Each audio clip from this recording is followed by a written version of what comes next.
রান্নাঘর থেকে আমি তোমাদেরকে সকালের ব্লগটা শুরু করছি। বন্ধুরা কেমন আছো? আশা করি খুব ভালো আছো। আমি খুব ভালো আছি, একদম মোটেও ভালো নেই।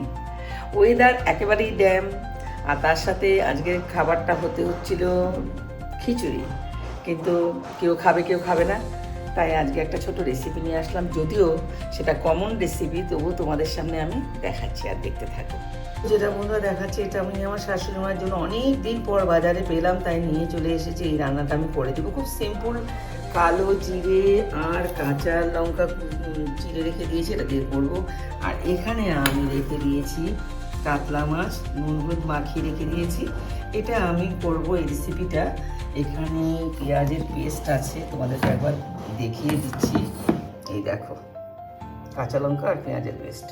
আর এখানে একটু দই দিয়ে আমি করবো। খুব ঘরোয়া সিম্পল রেসিপি, প্রায়শত সবার ঘরে এই রেসিপিটা হয়ে থাকে।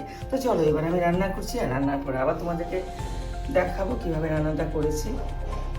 দেখো বন্ধুরা, আমার রান্নাবান্না কমপ্লিট। এই দেখো, এখানে হচ্ছে কি সাদা ভাত, এখানে হচ্ছে মুগা মসুর দিয়ে রান্না, ধনে পাতা দিয়ে সিম্পল। আর এখানে হচ্ছে গাজর, আলু আর বিনস দিয়ে ভাজা।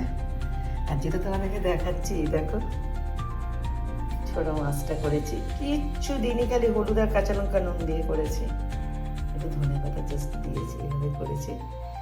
আর এখানে যেটা করেছি সেটা হচ্ছে গিয়ে দই কাতলা। রেসিপিটা কেমন লেগেছে? যদি ভালো লেগে থাকে তাহলে লাইক, কমেন্ট, শেয়ার করো। টাটা।